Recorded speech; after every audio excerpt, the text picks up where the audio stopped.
Boa noite, pessoal. Nós vamos hoje aqui falar mais um pouquinho de história. E, na verdade, eu estou gravando um vídeo especificamente para o pessoal que está estudando República Velha. E dentro da República Velha nós vamos falar de algumas coisas. Mas antes eu queria falar com vocês de algo que eu acho muito interessante e específico, que é uma indicação de literatura, ou seja, de bibliografia que você pode estar estudando, né, os temas sobre a República, sobre Brasil República e especificamente sobre a República Velha. Um exemplo, vou pegar aqui na minha prateleira, que é o livro do Boris Fausto. É um livro mais robusto, né, para quem está vendo aí. Ele foi publicado pela EDUSP, pela editora da USP, e é um livro que vai trazer vários episódios da história do Brasil. Mas especificamente nesse livro aqui, nós podemos ver que na República Velha você vai ter mais ou menos 70 páginas e pode estar num livro de cabeceira. Você vai ler todo dia um pouquinho e aí você vai ter um entendimento, um entendimento mais aprofundado, para além da sala de aula, do que trata aí a República. Para quem precisa fazer um estudo mais rápido, tem esse livro aqui, da Melo Del Priore. Ela é uma ex-professora também da USP, indicar aqui para vocês. Esse aqui foi publicado pela Ed Ouro, ok? E um outro historiador, que é o Renato Pinto Venâncio, é um professor da Universidade Federal de Ouro Preto, e ele é um cara assim que trabalha muito com documento, tem um conhecimento muito grande de história documental. Agora, ao falar de República Velha, né, feitas essas indicações literárias, ao falar de República Velha nós podemos pensar duas coisas. Primeiro, por que o termo República Velha? Bom, eu posso dizer para vocês que a República inicia ali com o final do Império, 1889, especificamente o 15 de novembro, que é a proclamação da República, e ele vai até 1930 com a Revolução Vargas ou com a Era Vargas.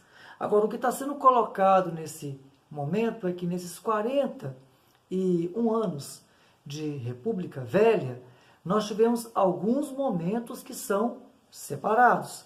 Dentre eles, inicialmente, nós temos um momento específico que é o chamado aí momento da República da Espada, ou os dois primeiros governos. Dentre eles, especificamente, nós podemos imaginar aí a própria questão do Marechal Deodoro da Fonseca e do Marechal Floriano Peixoto, né? São pessoas que vão estar aí especificamente fazendo o primeiro governo provisório.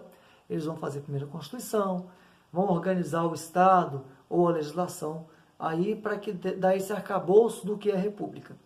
Segundo, após o fim do governo do Marechal Floriano Peixoto, né, ter passado pela revolta da Armada, ter passado pela Revolução ou pela Revolta Federalista, nós entramos num período de república oligárquica.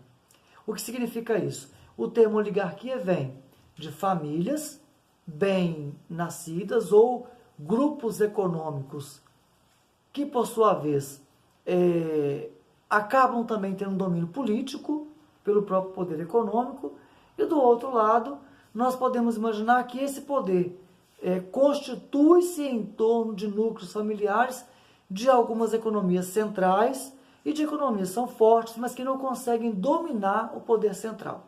Então, o que nós podemos perceber? Como grupos centrais, as oligarquias cafeeiras de Minas e São Paulo, e o Rio de Janeiro como capital, e de grupos secundários, do qual nós podemos aí perceber as oligarquias que vão estar na Bahia, com café, com o cacau, com o tabaco, ou no norte, por exemplo, com o extrativismo, a continuidade dos engenhos açucareiros, do outro lado, o sul do Brasil, com a questão ligada especificamente à produção de carne bovina. Essas oligarquias, elas têm momento em que elas se unem, tem momentos que elas fazem exigências e trocas, mas quem vai ter aí esse controle de uma, não hegemonia, mas uma preponderância, é as oligarquias mineiras e paulistas. Bom, dizendo isso, com que intuito nasce essa república então? A grande promessa da república era uma modernidade. E a modernidade está ligada a uma questão de oposição. o moderno em oposição ao atrasado e ao antigo. Agora, o que é o antigo?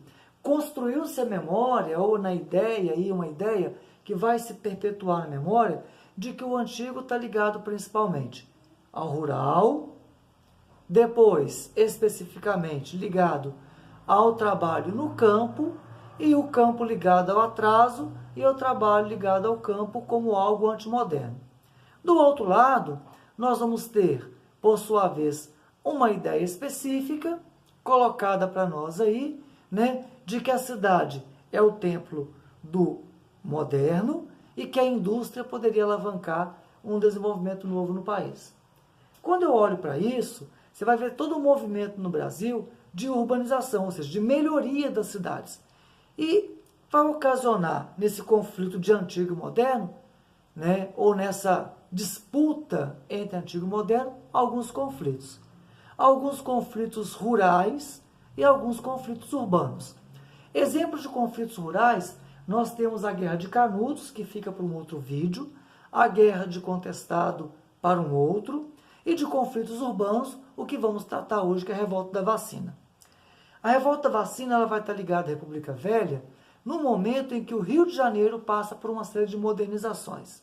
Agora, tais modernizações estavam ligadas a uma ideia de que o Rio, como capital, ele não figurava como uma vitrine para o exterior, visto que ele não conseguia abrigar, né, aquilo que estava acontecendo na Europa, que é toda uma transformação no meio urbano, com a abertura de avenidas, com a questão ligada principalmente à derrubada dos cortiços, à construção de prédios públicos com outro tipo de ambientação, a expulsão da população pobre do centro, né, a construção de avenidas largas para a circulação de bondes, carros e também os passeios para a circulação de pessoas. Além disso, o Rio de Janeiro figurava, devido ao crescimento urbano e o abandono do centro e a ocupação do centro pelas famílias pobres, que passam a viver com condições muito ruins e insalubres, era palco de várias epidemias. E essas epidemias, ora vinham, ora acabavam, mais o calor, mais outras condições biológicas e ambientais que faziam com que essas epidemias crescessem, cria a fama no exterior que se você quisesse morrer, viria ao Brasil. Então, vinha ao Brasil, era pegar uma doença e morrer. Toda essa ideia vai povoando a cabeça de políticos que passa a identificar com a necessidade de uma reforma urbana da capital, da modernização de centros ou de prédios públicos, da remoção da pobreza do centro e de uma maior mobilidade urbana. Num ponto isso não é ruim. A questão é que, durante o tempo que o Rio foi crescendo como capital federal, os prédios foram sendo abandonados e muitas famílias mudaram para aquilo que passa a ser uma periferia. Ou seja, o centro é abandonado e a periferia, que é Copacabana, Leblon, Ipanema e todas as áreas que hoje são nobres, elas passam a ser ocupadas por famílias que queriam mais espaço, privacidade, principalmente nas construções de casas modernas, maiores, e um lugar que não fosse tão movimentado como o centro da capital da República. Agora, os prédios abandonados passam a ser ocupados por famílias, várias famílias, no qual as instalações sanitárias, hidrossanitárias, né, água e esgoto não era suficiente para atender a demanda da população. Ali desenvolve uma série de subserviços, né, botecos com venda de bebidas, jogos, prostituição, tanto internamente como nos portos, atendendo essa clientela que vinha de fora. E isso vai fazer, né, com que seja visto como um centro de proliferação de doenças. Então começa uma série de reformas inspirada principalmente em Paris, que já havia passado por uma reforma urbana, no mandato do prefeito Pereira Passos, no qual se derruba todo o centro do Rio e as revistas vão colocar como bota abaixo e os pobres, as famílias vão pegando o refúgio das construções e caminhando para além da periferia. Como a parte periférica estava ocupada pelas grandes famílias, pelas famílias mais nobres ou mais ricos, esse povo vai ocupando os morros. Essa ocupação dos morros, ela acontece de uma forma desordenada, sem a presença do Estado, e logicamente que as pessoas estão ali trabalhando para sobreviver. Mas ficam perto, as famílias ficam perto do centro de trabalho. Então, começa uma favelização dos morros, porque apesar de não estar no centro, aos olhos de quem vê, ou não estar na periferia ocupada pelas elites ou os novos bairros, os morros continuavam perto das áreas de trabalho. Um exemplo disso é na literatura o livrinho do Aloysio de Azevedo. Ele escreve o Cortiço, né? Ele vai desenvolver aqui uma história entre um vendeiro, né? O João Romão, e um nobre, um herdeiro dessa nobreza na República, que é o João Romão, mas ele vai falar de como o cortiço vai crescendo, como se fosse algo vivo, algo que para além de paredes, tijolos e telhas. E como que essa população diversa vive e como esse cotidiano ele é frenético. Desde as lavadeiras, nos rios, lavando suas roupas, ou fazendo serviço para fora, ou as mulatas que desciam para prestar serviço na cidade, ou os homens que vão para as pedreiras e a sua infidelidade, né, no relacionamento com outras mulheres e proliferando sua prole para além do seu casamento, ou até mesmo o momento em que os conflitos menores, desde uma roda de samba a uma traição, até mesmo questões muito cotidianas que as famílias mais elitistas escondiam e que nessa periferia é aberto, é tratado na rua, se rola pancada, um cortiço briga com o outro, então mostrando inclusive que é um lugar que o Estado não está muito presente, até porque não se fala de polícia, não se fala da presença efetiva de escolas, né? É um lugar dominado por leis próprias. Pensando assim, o que ocorre? As favelas crescem e aí vem um momento de exterminar ou de acabar com as epidemias. E aí você vai fazer uma reforma sanitária. Nessa reforma sanitária, o que vai estar presente, que é interessante, é a vacinação. Por quê? Você vai inocular nas pessoas um vírus ou uma bactéria atenuada ou um pedaço dessa bactéria, fazendo com que o seu corpo produza anticorpos. Não há nada de errado nisso. Falar com as pessoas que você vai vacinar para ela não morrer com a doença, para ela adquirir uma defesa, ok. Agora o problema é que nós estamos num momento em que as relações também familiares são muito fechadas. Inclusive a questão da nudez, da presença masculina numa casa sem a presença do pai, são coisas que mexiam com a moral familiar e que desonrava as famílias.